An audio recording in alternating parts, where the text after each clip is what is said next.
Ads లేకుండా latest episodes చూడండి.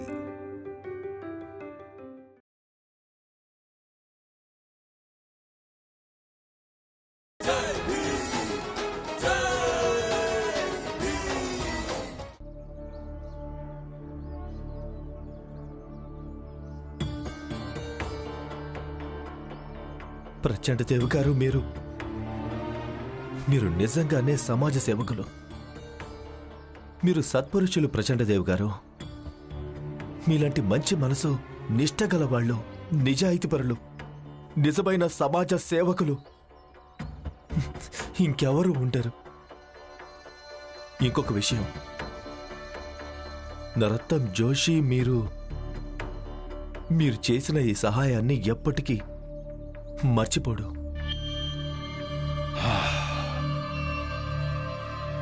నేను కూడా నిన్ను ఎప్పటికీ మర్చిపోను నరోత్తమ్.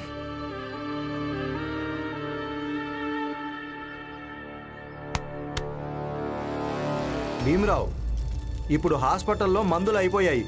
ఇప్పుడు బయట నుంచి మందులు కొని తీసుకొస్తే వైద్యం చేస్తాం, లేదా కోర్టు ఏర్పాటు చేయి. న్యాయస్థానమే మందులు కొనిస్తే వైద్యం చేస్తాం. ఆలోచించుకో, ఈ రెండింటిలో ఏం చేస్తావో. మీకు సిగ్గనిపించడం లేదా ఇంత దిగజారుడు పనిచేయడానికి? నేను మీకు ముందే చెప్పాను, మా ఈ పోరాటం మీతో వ్యక్తిగతమైంది కాదని. నిజానికి మేము మొత్తం సిస్టంతోనే పోరాడుతున్నాం. ఈ సిస్టంలో మీరు భాగమే, మేము భాగమే. ఓ, ఇదేమైనా కాలేజా? ఇక నువ్వు ప్రిన్సిపాల్వా? లెక్చర్ ఇస్తే మేమంతా వింటూ ఉండడానికి. లెక్చర్ ఇవ్వడం కంటే ముందు మందులు ఏర్పాటు చేసుకోండి. అన్నట్టు ఇప్పుడు వీళ్ళున్న పరిస్థితి ప్రకారం దాన్ని బట్టి చూస్తే వీళ్ళకి మందులు అందడం ఆలస్యమైతే వాళ్ళ పరిస్థితి ఇంకా దిగజారిపోతుంది.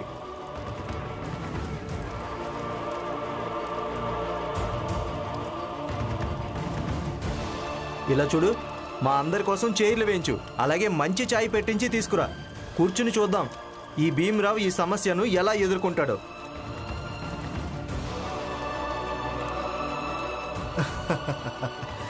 సరే, మీకు ఏ మందులు అవసరం అనేది నాకు రాసి ఇవ్వండి సార్. నేను బయట నుంచి తీసుకురావడానికి ప్రయత్నం చేస్తాను. ఎందుకంటే ఒక మనిషి కేవలం ఇదొకటే చేయగలడు, ప్రయత్నం చేయటం.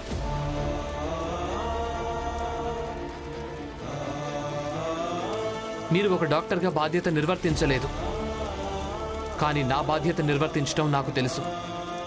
నాకు రాసి ఇవ్వండి. అవునా? రాసుకో మరి.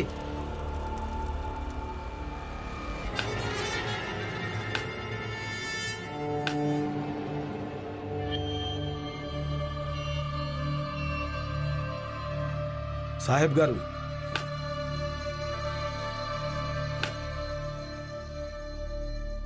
సాహెబ్ గారు. చెప్పు ప్రచండ్ దేవ్. నరోత్తమ్ను నేనక్కడ కూర్చోబెట్టి వచ్చాను.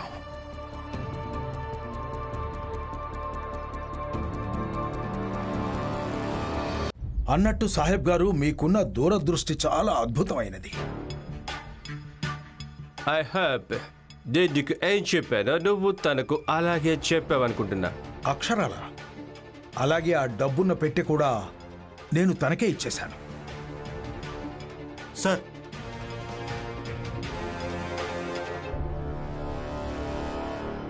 ఇన్స్పెక్టర్, నరోత్తమ్ పార్కులో కూర్చున్నాడు. తన దగ్గర డబ్బు కూడా ఉంది. చట్టం నుంచి పారిపోయినందుకు, అలాగే నా దగ్గర బోలెడంత డబ్బు దొంగిలించిన నేరం కింద నువ్వు తనని అరెస్ట్ చేయి. అలాగే సార్, ఇప్పుడే చేస్తాను. అద్భుతం, నిజంగా అద్భుతం. ప్రశాంత్ దేవ్, నువ్వు చాలా టాలెంటెడ్వి. నిజానికి నేను ఇలా కూడా అంటాను, నీకు ఆంగ్లేయ పాలనలో ఒక పెద్ద హోదా లభిస్తుంది అని.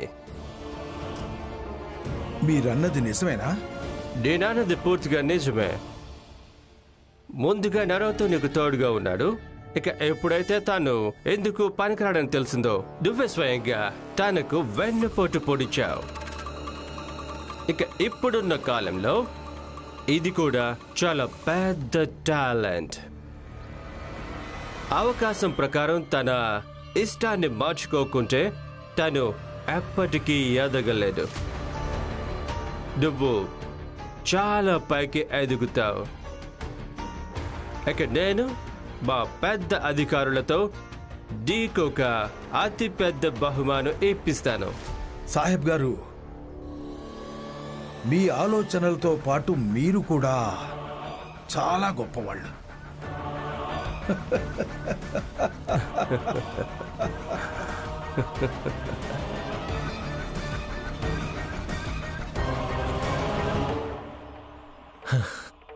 ప్రచండదేవ్ గారు ఎంత గొప్పవాళ్ళో. అద్భుతం. ఇక ఇక ఒక్కసారి ఈ కేసు కొంచెం చల్లబడిందంటే తర్వాత భీమ్రావు సంగతి నేను గట్టిగా చూసుకుంటాను. ఆకలేస్తుంది, భోజనం చేస్తాను.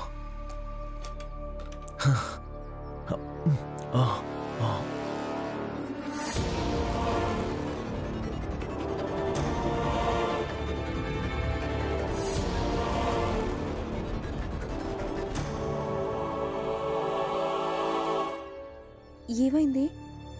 మందులకు ఎంత అవుతుంది? 25 రూపాయలు. ఏంటి? 25 రూపాయలు ఎక్కడి నుంచి తీసుకొస్తాం? ఒక పని చేద్దాం, వెళ్ళి అందరికీ చెప్దాం. మనం ఇద్దరమే అంత డబ్బు పోగు చేయడం కష్టం. అందరం కలిసి ప్రయత్నిస్తే బహుశా సాధ్యమవుతుంది. నువ్వన్నది నిజమే. పద.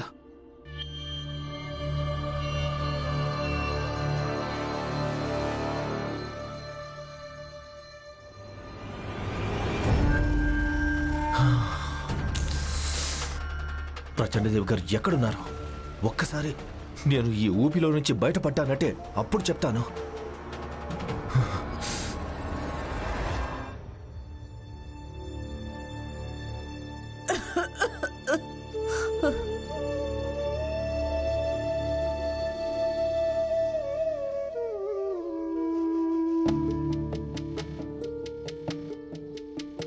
ఏమైంది నాన్న?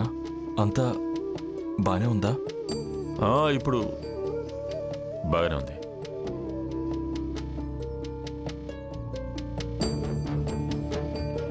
నాన్న, ఏదైనా విషయమా? లేదు, అలాంటిదేం లేదు. అంటే ఇవే మందులు.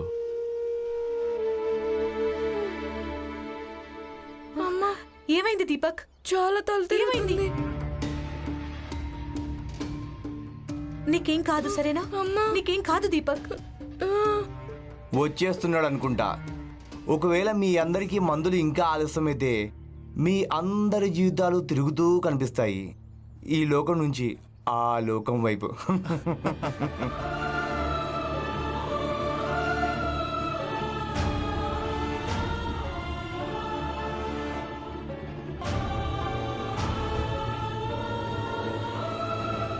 భీమ్, భీమ్, ఏమైంది బాబు? మందులకు ఎంత అవుతుందో తెలిసిందా? 25 రూపాయలు.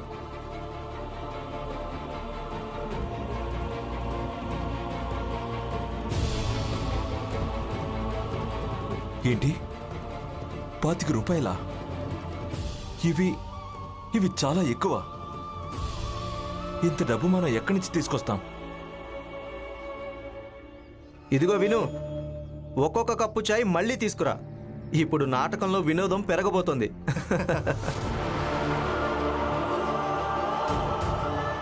మీ అందరికీ సిగ్గు అనిపించడం లేదు కదా? మీరు కూడా ఒక తల్లికి బిడ్డలే కదా, పైగా మీకు కూడా పిల్లలు ఉండొచ్చు కదా. అయినా నా కొడుకు విలువిల్లాడడం చూస్తుంటే మీకు కొంచెం కూడా దయా జాలి కలగడం లేదా?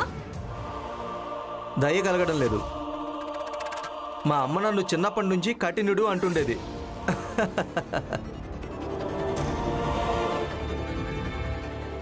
అయినా దయ కలిగినా మా జాతి వాళ్ళ మీదే.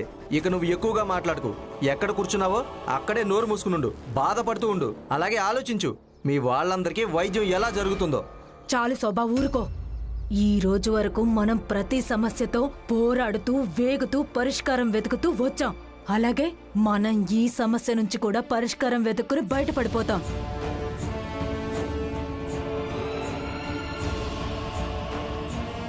బాబు భీమ్, 25 రూపాయలు అంటే చాలా పెద్ద మొత్తం. అంత డబ్బు ఎక్కడి నుంచి తీసుకొస్తావు? నాకు అదే అర్థం కావటం లేదు నాన్న. ఏంటిది? తప్పు ఇంకెవరో చేస్తే రోగం ఇంకెవరికో వస్తుంది, కానీ శిక్ష మనం అందరం అనుభవించాలి, అందరం బాధపడాలి. దీనికెవరు బాధ్యత తీసుకోరా? ఇక ఒక్కటి ఉపాయం ఉంది. నాకేమనిపిస్తుందంటే మనం అందరం కలిస్తే ఇది సాధ్యమవుతుంది. దానికి మనమంతా మన దగ్గరున్న నగలు అమ్మితే మంచిదిగా.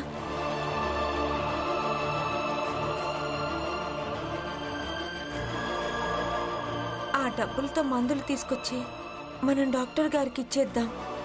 వాటితో వైద్యం చేయిద్దాం. ఏమంటారు? అప్పుడైనా వైద్యం చేస్తారు కదా డాక్టర్ గారు? అవును, ఖచ్చితంగా చేస్తాం. ఇక మేమంతా ఇంకా జాగ్రత్తగా వైద్యం చేస్తాం. ఎందుకంటే మీ అందరికీ గుర్తుకు వస్తుండాలి, నగలు అమ్మితేనే వైద్యం జరిగిందని.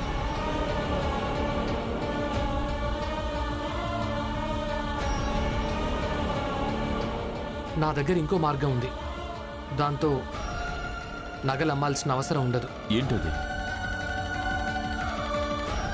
నాన్న, మీరిద్దరూ అలా పదండి.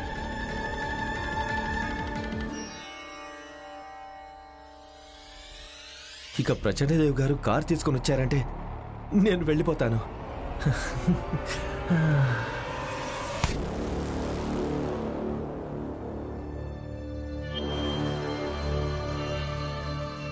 పదనారోత్తం.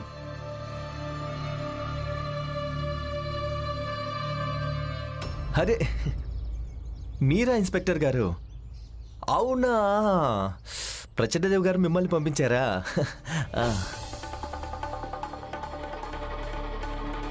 డబ్బులు దొంగిలించి పారిపోతున్నావా? అయ్యో లేదు లేదు, ఇవి ప్రచండదేవ్ గారే స్వయంగా వచ్చి నాకు ఇచ్చి వెళ్ళారు. అవునా? అయితే నాకు కూడా ప్రచండదేవ్ గారే చెప్పారు నిన్ను అరెస్ట్ చేయమని. అలాగే ఆయన నాకు ఇది కూడా చెప్పాడు, నువ్వు డేవిడ్ సార్ ఇంట్లో డబ్బులు దొంగిలించి పారిపోతున్నావని. ఏంటి? ప్రచండదేవ్ ముసలోడా, నిన్ను! అది అబద్ధం. ఇతను పట్టుకోండి. అయ్యో వద్దు, అయ్యో ఆగండి ఇన్స్పెక్టర్ గారు, నేను చెప్పేది వినండి. చూడండి, ఇది నా మీద చేసిన పెద్ద కుట్ర. ముసలోడు ప్రచండదేవ్ చేశాడు. దీనికంటే నేను 10 రెట్లు డబ్బులు ఇస్తాను, లెక్కలేనంత. నన్ను వదిలిపెట్టండి.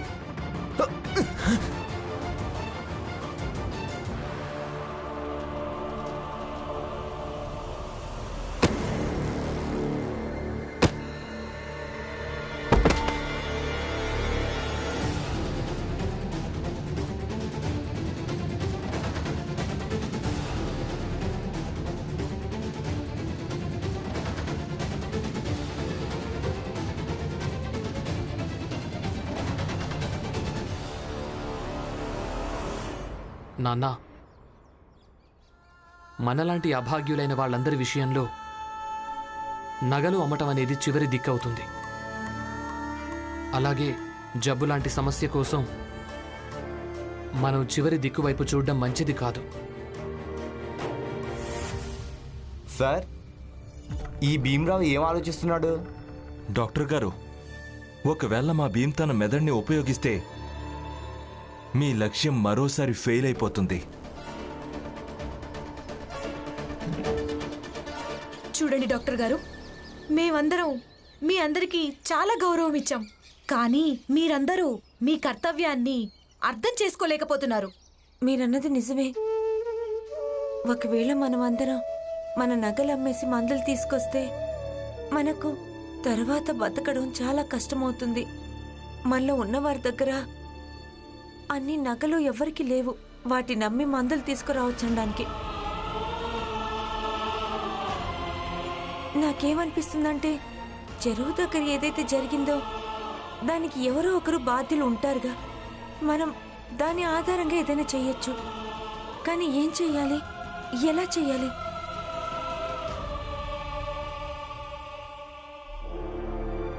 ఏదైనా ఉపాయం ఉంటే మీరే చెప్పండి.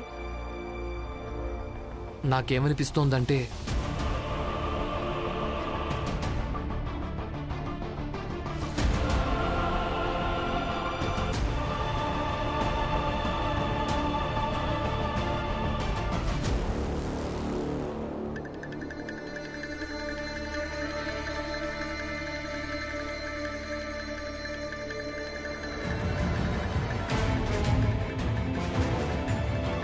నరోత్తం!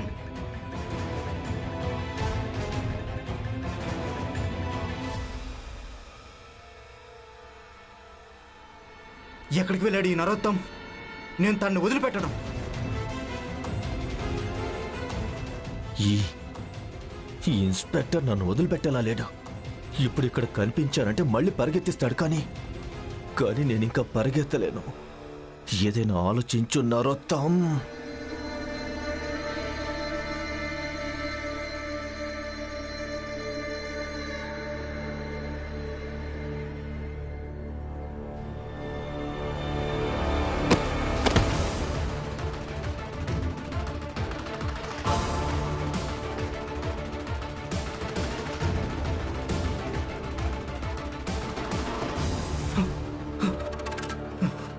నరోత్తం, నువ్వు ఆన్ డ్యూటీలో ఉన్న పోలీస్ ఆఫీసర్ మీద చేసుకున్నావు.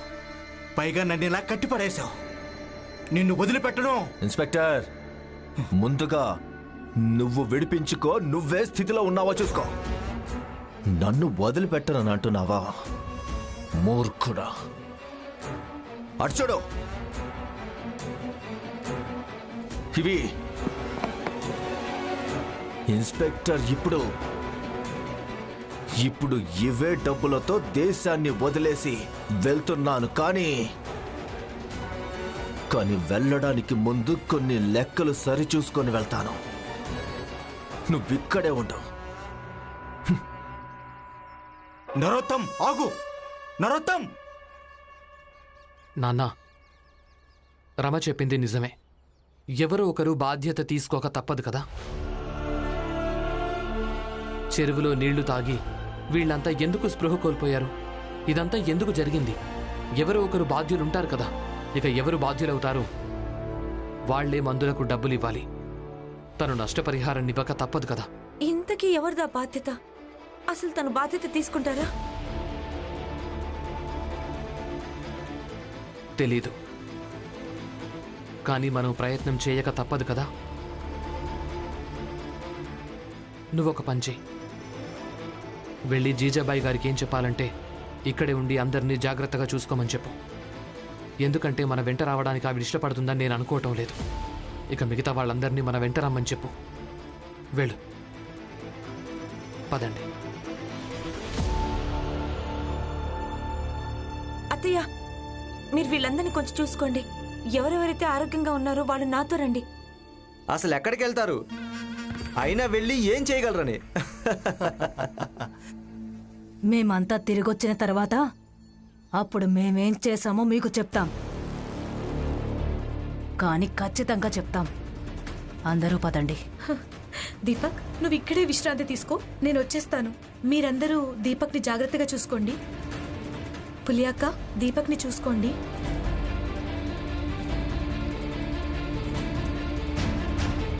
చూడు, చెప్పండి సార్. వెంటనే పరిగెత్తుకుంటూ డేవిడ్ సార్ ఇంటికి వెళ్ళి ఆయనకి చెప్పు, భీమ్ కొందరిని తీసుకుని ఏదో కొత్త నాటకం ఆడబోతున్నాడని.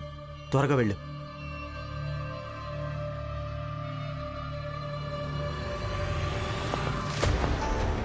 నా కట్లు విప్పుతావా లేదా? నోర్మాయ్!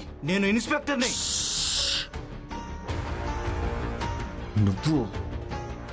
నువ్విప్పుడు ఇన్స్పెక్టర్వి కాదు. ఇప్పుడు నువ్వు నా పోస్ట్ మ్యాన్వి. ఎందుకంటే నా ఈ సందేశాన్ని ఆ ఇద్దరు చుంచెలుకల దగ్గరికి చేరవేయాలి. ఇన్స్పెక్టర్, నేను వెళ్ళిన తర్వాత ఈ కట్లు వెప్పించుకో. తర్వాత దీన్ని చదువు.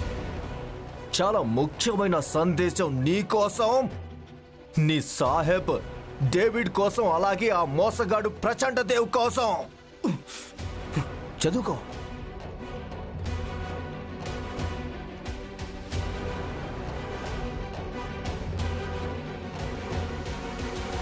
వస్తాను. ఈ కాగితంలో ఏం రాశావు? నరోత్తం, ఆగు! ఎవరైనా ఉన్నారా? వింటున్నారా? ఎవరైనా ఉన్నారా? నా కట్లు విప్పండి. ఎవరైనా రండి, రండి, నా కట్లు విప్పండి. మీరిద్దరు ఎక్కడికి వెళ్ళారు?